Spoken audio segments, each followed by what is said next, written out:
This is one of them, right? Like, let's Well, keep what's talking about it. interesting, guys. Yeah, what's interesting about this is they've been trying all offseason to get a younger, not older. They moved away from Brandon Cooks, who is back with the Saints, where it started for him in 2014. But they made a decision that one way or the other they were going to get a starting quality receiver, and they didn't get one in the draft.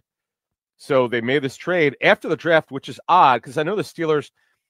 It's not a secret that the Steelers have been trying to move him.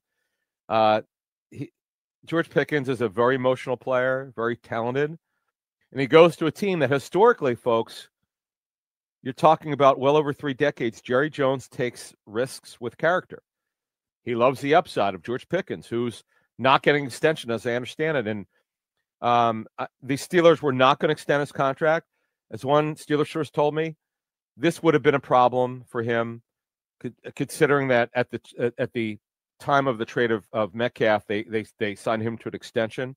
They felt like this would have been a problem at some point this season, and they can't have another issue. It's interesting, guys. They've had a problem with Chase Claypool, second rounder, very immature. They traded him. He's out of the league. Everybody knows about Antonio Brown. They've gone through a number of drafted receivers that have moved on from him. It's pretty interesting. All right, I need to get back to the Saints for just a moment here. Sure. So you got Kellen Moore as your new coach, and they're already talking about, all right, we're going to have Spencer Rattler and Tyler Shuck. I don't know how you get Shuck out of that name, but that's his name. Jake Haener. They even brought him up, right? And I'm thinking, all right, let me get this straight. Those are your choices at quarterback. And Aaron Rodgers is looking for a job. So, and the reason I bring that up is, all right, you're like, okay, but think about this again. Mm-hmm. The Saints play in a very competitive. Number 1 on your car radio preset and the new and improved iHeartRadio app. WINCA Miami, WMIB FM HD2 Fort Lauderdale. Free never sounded so good. 1-0 pitch. Stowers cracks that one out to center and deep. Siri is back. He looks up and it's gone. The Marlins waste no time. Kyle Stowers with a 2-run shot, and they take a 2-0 lead in the first. Miami Marlins baseball is on deck. 2-1. That kicks away from Rodriguez. Hill breaks for the plate. There will be no throw. And on a wild pitch, the Marlins walk it off again. 1-2. Conine lifts out to left field. Tommy Pham working back to the warning track. So is Sawinski. They look up and it's gone. Griffin Conine to left center. And we're tied at 2 in the 7th. Marlins on deck. Brought to you by ADT, the official smart security partner of the Miami Marlins and Norwegian Cruise Line. Experience more at sea. Let's head out to the ballpark. Here's your host, Steven Strong. Okay, very good job, Ricardo and Jonathan. We welcome you in live from Wright Field in the South Side Chicago on another 52-degree Saturday night in the Windy City. You're listening to Miami Marlins baseball on the radio, Fox Sports 940 Miami. Game 38 of 162. Frustration mounted last night in a Marlins 6-2 loss to the White Sox after Augustine Ramirez and home plate umpire Austin Jones jawed back and forth, causing Clayton McCullough to even come out. How about the second time we've seen Clayton McCullough out of the dugout to defend his guys? Miami is now hoping that exchange can jolt their team to victory here tonight against the White Sox. We bring you game 2, the middle game of this 3-game interleague set between the 11-28 Chicago White Sox and your 14-23 Miami Marlins. It'll be Edward Cabrera who will kickstart our Saturday night as he makes his 6th start of the season. He will go opposite Shane Smith, 25-year-old right-hander from Massachusetts who was undrafted. He was in Milwaukee last year, signed in 2021, then was selected in the Rule 5 draft by the White Sox. He's been really good this season. We'll preview that in just a couple of minutes. Well, thanks for making Marlins on Deck a part of your Saturday night. We're slated for a 7:10 first pitch right here on the Marlins Radio Network. Jack McMullen, Rod Allen, those two have your call. I am Steven Strom. We have an outstanding array of guests here tonight, and I fear that we're going the distance. A 7:10 first pitch back in Miami, 6:30 local, or 5:30 local here in Chicago, 6:30 back in Miami. So a couple things I do want to do. We'll lay out the show for you right now. We'll talk about what happened in the 7th inning.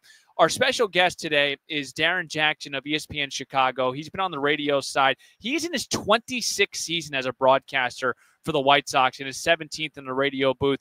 Played over 900 games in the show as well. He's an awesome personality, great insight, so we'll get him on as well. We'll get you at the count with Cabrera and Smith. Jack will jump in for segment 4. We got our Expo question of today at Marlins Radio and Steve's guarantee to victory. So the big story yesterday was Max Meyer, who was cruising through this game up until the 7th inning. And there was a couple of questionable calls. There was a couple of times where Max Meyer obviously responded in a negative way. And then we saw Augustin Ramirez jawing with home plate umpire last night, Austin Jones. And at one point we saw Javier Sanoja after a pitch that was low in the zone. Augustin Ramirez tried to bring it up into the zone and held it there for a couple of seconds. It agitated Austin Jones. It agitated Augustin Ramirez. We saw Javier Sanoja run in from second base. Like, it was sort of odd. It looked like Sanoja was playing for a bunt, but then we saw Ramirez and Jones jawing back and forth. I cut up the sound last night of Max Meyer and Augustin Ramirez, translated by Louis Durante. And for our StreamYard audience, you're going to be able to see the visual of this. But I do want to play the sound of just all of the interactions and get everyone's thoughts and views from Meyer and Augustin Ramirez. Yeah, I was trying to defend my pitcher in that situation. I think previously, in my judgment, he missed a few pitches and that was in the strike. So mostly in that moment of the game, I know he's trying to do his best back there, the umpire, trying to, call balls and strike correctly. But I don't know, you're in the moment of the game, you're trying to defend the pitcher. A couple pitches in that moment that, I felt like I needed to defend my pitcher in that situation. But again, I understand that everybody's trying to do their best. It's a learning experience, and that's what I want to do, just trying to help a pitcher in any way I can. I'll have to take a look at his scorecard or whatever gets out there, but it was like, just look at the Vaughn at bat, 2 sliders for strikes, and that's 2-0 homer and all that stuff happens, and just it's really hard to be a pitcher, I feel like, nowadays with all this stuff. I know we have the automated zone or whatever coming, but it's just really hard and frustrating right now. I'm gonna get over it. I always get over it, but it's just really hard, and I'm obviously very frustrated with what happened. It was just a fast game, and I'll have to see what happened. Where all these balls are missing. It's got to be about 7 to 8, maybe even 10. It felt like swinging counts, but I mean, at the end of the day, I got to finish the job, and I didn't. All right, so that was Max Meyer, and again, Augustin Ramirez was translated through Louis Durante Jr. Fabulous job there. Max Meyer, of course, frustrated. His ERA now is at 4.37. Anyone that has watched Max Meyer's 8 starts know that probably shouldn't be the case. And actually, we followed up this morning on the umpire report from Austin Jones, and 94% of it was overall accurate. Now, that doesn't take anything away from Max Meyer. Max Meyer was clearly frustrated, and even if Austin Jones missed a couple of those pitches ended up being big moments in the game. The Vaughn home run came off a 2-0 count where he felt like he got ahead of Vaughn. So again, it's those sliding door moments for pitchers that drive them nuts, where you feel like if this pitch would have landed here and the ump would have called a strike here, then this result would have happened. We can't go back in time, but I did want to share both the sounds, and Austin Jones will be at third. So if Augustin Ramirez somehow, some way hits a triple tonight, we'll see what that interaction will call for. See if Augustin Ramirez apologizes, vice versa, whatever it may be. We will monitor the story, but it should be put to sleep tonight with Edward Cabrera on the mound for Miami.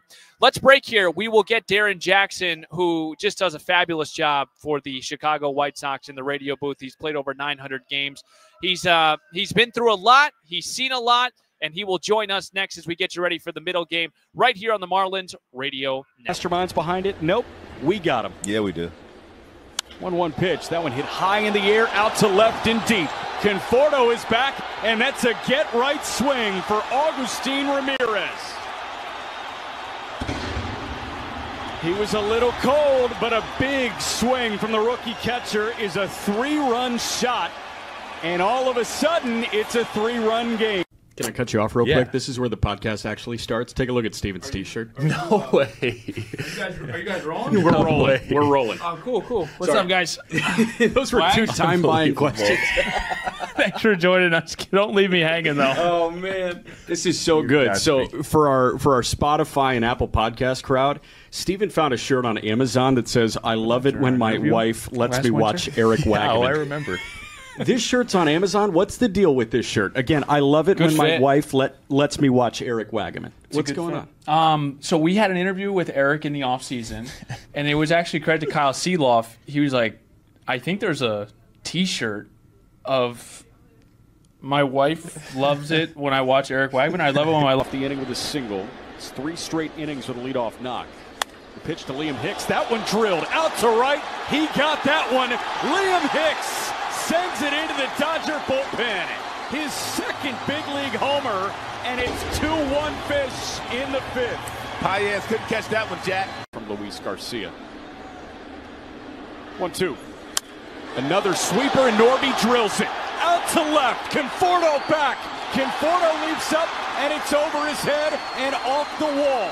Augustine will score from third base, and Connor Norby with an RBI double. We're tied at 3 in the bottom of the 6th. Looks like he got a little Kenley Jansen in his setup. Dane Myers lines one up the middle. That's in for a base hit. Back here on Marlins on Deck as we get you ready for the middle game between the Marlins and the White Sox. Darren Jackson joins me now. Let's start with Shane Smith, Rule 5 guy. Right. What can you tell us? The numbers look pretty good. I can tell you he's really good, and the numbers aren't lying. You know, even though he's a Rule 5 guy, one of the things that he really has impressed us with is his presence on the mound. He looks like a 10-year veteran out there, and he'll let the hitters know about that. He's not afraid to take a step or two toward home plate. He'll rush a fastball in the mid-90s up there, a really good changeup, a cutter that he likes to feature, occasional sweeper, you know, what everybody has nowadays, but it's really his presence and his confidence. He will go opposite Edward Cabrera here this afternoon. Interesting situation we had in the 7th yesterday. From our perspective, our broadcast, we had comments and views. What was it on your end? What did you see in the 7th inning? Now, I'm assuming you're talking about Ramirez out there talking to the home plate umpire. I thought that was awesome. He should defend his pitcher. I felt throughout the game, honestly, he was not Meyer was not given pitches that we were being given. And at some point, as a catcher, you defend your pitcher. And I thought that was perfect. Over 900 games in the show for you. 10 seasons, you told me. I should have looked that up before. That's what I said. What's changed more, the hitting or the pitching? Both. I can't say either is pretty much similar to when I played. You got to remember, I think the biggest change right now would be when I played, strikeouts were bad for hitters and walks were bad for pitchers. Now you have guys with more strikeouts than hits. I mean, they're not even home run hitters, and you have pitchers with more walks than strikeouts, and you're like, what is going on out here? So I think that aspect of the game really is the biggest difference from when Rod Allen and I played. As Rod Allen actually just walked in. Darren Jackson with us now on Marlins on Deck. I'm going to pull up the heartstrings right now. Mother's Day is tomorrow.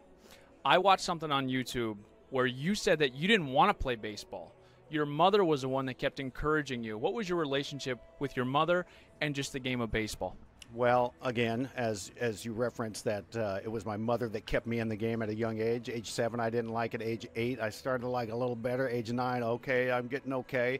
She's the one that influenced me and made me go out there. I was raised by a single mom, so it was all her doing. And, of course, she was a wonderful person that me being the baby of 6, you know, I got the special treatment.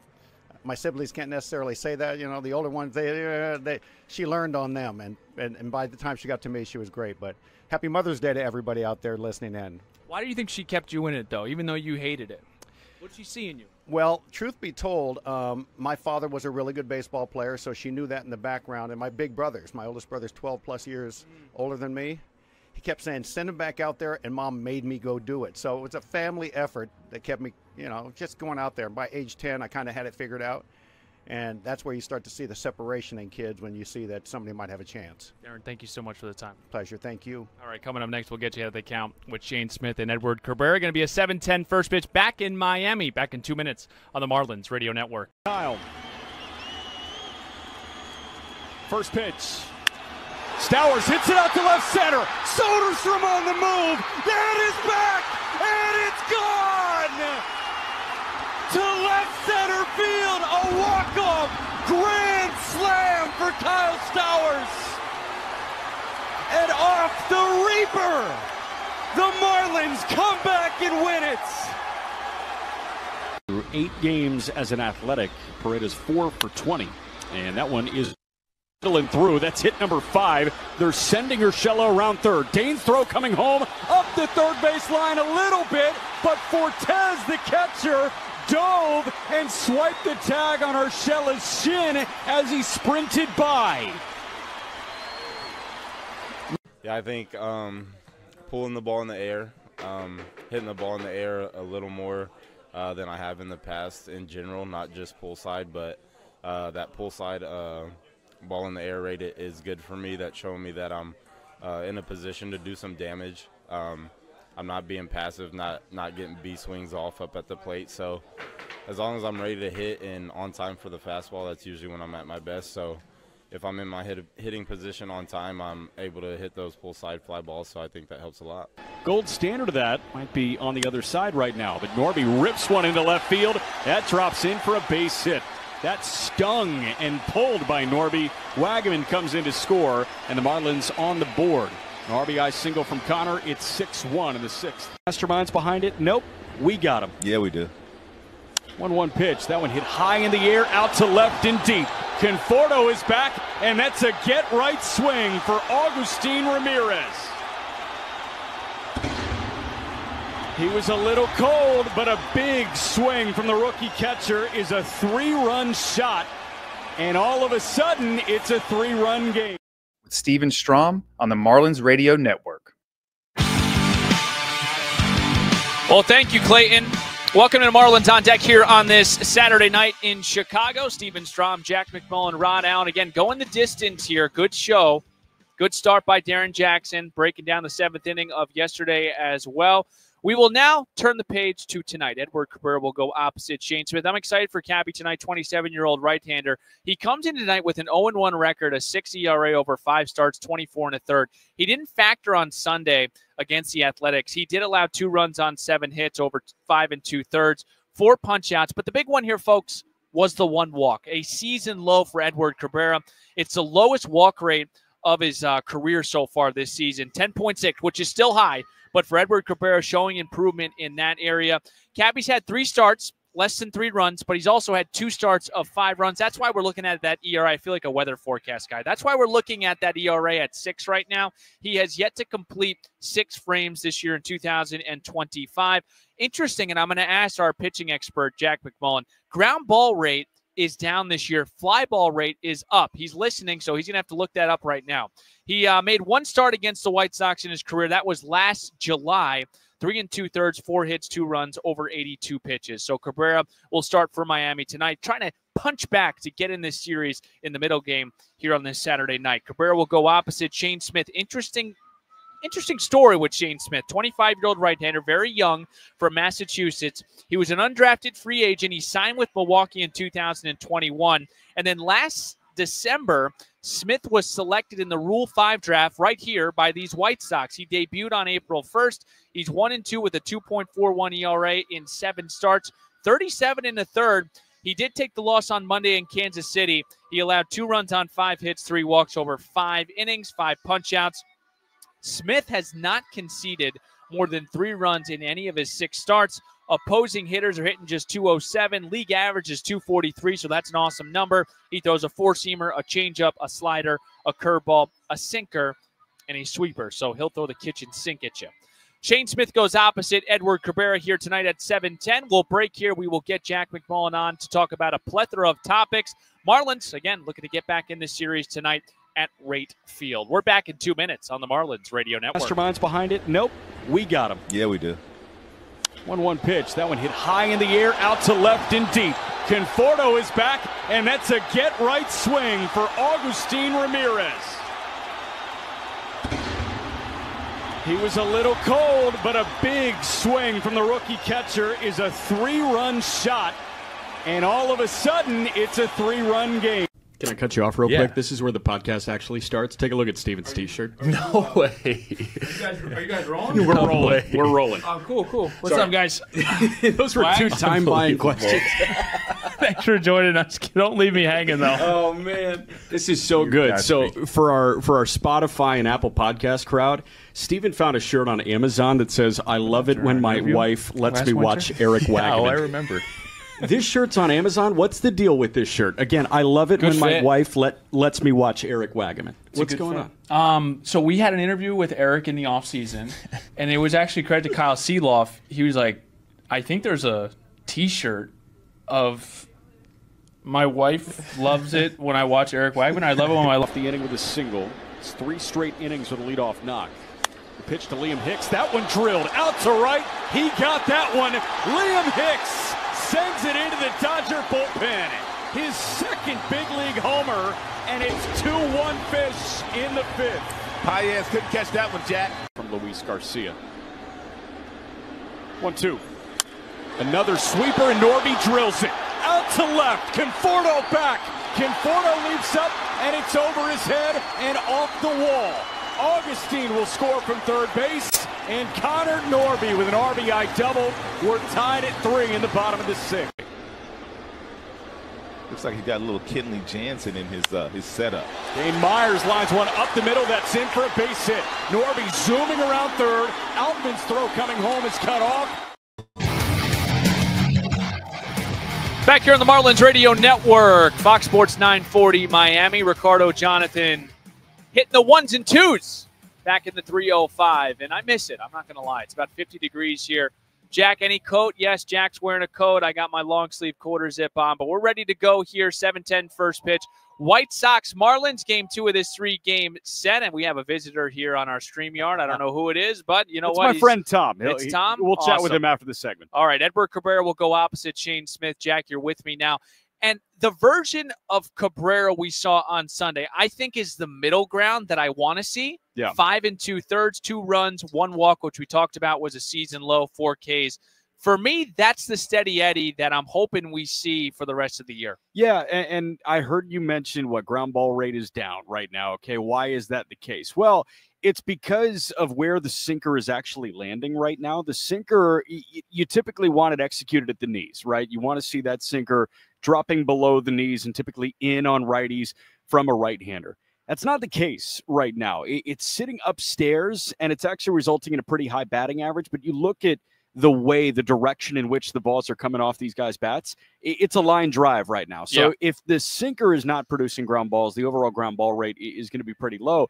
And that's the kind of game that Cabrera needs to have, right? Roll a bunch of ground balls. If a guy does get on base, he quickly gets that double play ball to get him through that inning and conserve pitches. Just hasn't been the case. Guys are hitting his changeup right now. They've historically never done that. Guys are hitting his sinker right now. They've historically never done that either. So, it's early. Remember, this guy missed a couple turns with a blister issue. So we'll see what happens with Gabby. Yeah, so his ground ball rate is at 39.5%. League average is at 42, and that fly ball rate is at 27. League average is 26. So again, Jack, you're talking about the sinker trying to run in on the hands of these guys to pound it into the ground, and obviously that's not happening, and that sinker's up. So we'll see if he makes that adjustment. I don't know where I want to start here. I don't know if I want to do Shane and we can stick on the pitching. Let's actually do that because this is an interesting guy. I know you're a baseball nut, but he grew up kind of in your backyard in Milwaukee. He's found a home here, and it sounds like these White Sox guys are high on Shane Smith. They think he's nasty. They think the changeup is absolutely diabolical at points. And Shane Smith, they think they could have an all-star in a Rule 5 draft pick, and that's hard to believe. When you look at the history of the number 1 pick in the Rule 5 draft, it's not as the number 1 overall pick does not have much cachet when it's the Rule 5 draft because this is a guy that was not added to a 40-man roster. He was not deemed one of the 1,200 best players in baseball. Well, Shane Smith absolutely is. The Brewers just didn't have space for him, and the White Sox ID'd a guy that at worst has good 7th or 8th inning stuff for a reliever, and they feel like they can really stretch him out into being a legit starting pitcher. And so far, that's been the case. The ERA would be a heck of a lot better if the 5th inning didn't exist. This guy is dynamite through the front 4 innings, And then when he gets to about the 65, 70 pitch marker, that's when he tapers off a little bit. Okay. That's going to happen with a young guy who is only thrown in Double-A. But no, it's exciting stuff with Shane Smith, and the White Sox feel like they have a good starting pitcher here. Opponents hitting just 207 against Shane Smith this year. Okay, offensively, Jack, Kyle Stowers under 300 now in the batting average. What happened? For the first time since April 28th. Tell me why I shouldn't be worried. You shouldn't be worried because this guy is really comfortable with who he is as a baseball player. And he drew a walk yesterday. I bet you he draws a walk tonight. Like, he is in a position where he knows he's going to get everyday run, and he hasn't had this opportunity before. I mean, like, it's hard to break the habit of thinking, okay, if I don't hit for 5 games, I'm going back to Norfolk after, 5 years in Baltimore, right? He just never really had that chance. This is a guy that's comfortable. He's emerged as a team leader, both on the field and in the clubhouse. This guy's not going anywhere. So I think he has some comfort. You should not be worried about Kyle Stowers whatsoever. White Sox will promote Tim Elk today. He will make his major league debut. He is in the lineup. You're a prospect head. Tell me a little bit about Tim Elk. Tim Elko. Tim Elko. Elko. You're forgetting the O on the back of elk, but he is built like an elk. I think elk are very big. I think more like a moose. Yeah, it's like a moose. Yeah. He's 6'3", 250. I think he's bigger than that. This is a big, strong boy. We saw him out there. Huge big human boy. Being. Prodigious big power. Boned. Big boned. like Rock's mom used to say, big boned. Tim Elko is a guy that can hit the ball as far as anybody in minor league baseball. He had 10 homers in AAA Charlotte this year. 10th round pick out of Ole Miss. The problem is he's a big, burly first baseman that only hit homers, and that was kind of it. The strikeout rate was getting out of whack. He's shored that up. And he's a guy that has a very similar profile to that of Matt Mervis. So just think about the Marlins going with Matt Mervis. That's kind of what the White Sox are getting in Tim Elko. I always feel like an old man when I start to bring out the game notes and I put out the game notes in front of me. Like, do you want to borrow my glasses? Yeah. But I did want to share this. John Sheffrin, is it Sheffrin? What do you pronounce it? John Shriffen. The TV voice of the Chicago White Sox gave me a good story on Elko. He told me that he tore his ACL at Ole Miss. And instead of electing to get surgery, he actually stayed and continued to play and pinched hit for their team. Big man hits ball far, knee hurt. Yes. The following year, he gets his surgery. They sneak into the tournament, and Ole Miss wins the national championship. The guy can eat free wherever he wants on that campus or, heck, in that city. So an interesting story, and I know the White Sox are excited to get Tim Elko in the lineup here tonight. I got another quick, interesting story for you. His parents were on the way to Charlotte to celebrate Mother's Day with him at the White Sox AAA affiliate. They get to Charlotte. Tim calls. He said, hey, guys, can you fly out to Chicago? So they caught a flight from Charlotte to O'Hare, and That's they are awesome. at this ball game. That's why the importance of communicating, people. Communicate with your elders. Communicate with your coworkers. That's what we do here on the Marlins Radio Network. Good job, Jack. We'll hear from Jack and Rod. What do we got, about 15 minutes? Let's break here. We'll get our Expo question, Steve's guarantee, and then we'll play some baseball right here on the Marlins Radio Network. I think they're sick. I like the colors. Like I just said, the teals, I think that's Miami baseball. That's Marlins baseball. The pink's a nice little touch. That logo, this logo, I think that might be the best one that we've had in maybe ever, in my opinion. So I wish we would use it more. And I wish we'd bring back the teal full time, but beggars can't be choosers. But it's overall really cool. I love it. Yeah, I think the colors are cool. The design, the meaningful design behind the music scene in Miami is a pretty cool touch. I feel like they're not too different from our normal uniforms, but they have just enough flair to draw a crowd, hopefully, and feel cool wearing them. I like them. I'm a big fan of highlighter colors. I love the bright blue and the bright pink. That's what I got for you. You guys are the first team in Major League history to have an area code donned on your cap. What do you think about that? It's a unique touch, I think. Everyone knows Miami is the 305, Pitbull, the music industry, which is what the jerseys are pretty much themed from, and the history behind the Marlins organization, the 2 World Championships. It's cool, and there's so many different things to do in Miami. There's so many different people. It's a community that brings everybody together, and I think that's what the jersey is really about. I love it. I think that's kind of synonymous with what people think of when they hear Miami. Pitbull really did a good job. We said the same thing. Yeah. yeah, I think everyone knows what the 305 is. So I think it's a cool hat. If you had to take any fashion advice from your teammates, who would be the guy you take some fashion advice from? Yeah, probably Connor Norby. Yeah, I'd say more of like the reverse of what he does. Don't do that. Thanks for the Ships Registry, the Bahamas, and USA. Restrictions apply. Number 1 on your car radio preset and the new and improved iHeartRadio app. WINCA in Miami, WMIB FM HD2 Fort Lauderdale. Free never sounded so good. Listen to your Marlins on the go. Download the iHeartRadio app and make Fox Sports 940 your top preset to listen to every single Marlins game. Steven Strom, Jack McMullen, Rod Allen, it's great to have you aboard here on this Saturday night. We'll play baseball 7:10 back in Miami, 6:10 local here in Chicago. We're live from Rate Field, about 50 degrees. It is cold. The boys are wearing some long sleeves. The coaches are wearing their beanie hats. Yes, we're from the 305, so we're a little bit, your blood gets thinner, whatever it may be. The boys are obviously bundled up here, looking to bounce back and punch back in a big way against these White Sox. It'll be Edward Cabrera, who will go opposite Shane Smith here tonight. Let's get to our X-Poll question today at Marlins Radio. How about the Rule 5 draft? Take a bow. The White Sox took Shane Smith in the Rule 5 draft. The Marlins selected who? This is a layup, guys. With the second overall pick in the Rule 5 draft back in December. Another hint, he played for Detroit. Make sure to vote at Marlins Radio. It's time for Steve's Guarantee. Batter up. Batter up. Let's play some ball. First pitch is moments away. Time now for Steve's Guarantees. I really like the matchup tonight with Edward Cabrera. I think this is the night where Cabby has that 8, 9, 10 punch-out game. I'm going to go with 8 punch-outs tonight and set a season high. Only 4 White Sox have seen Cabby twice. The White Sox offense is striking out just under 9 times per game. I like this matchup for Edward Cabrera. I think he goes out there and punches out at least 8 in Chicago here tonight.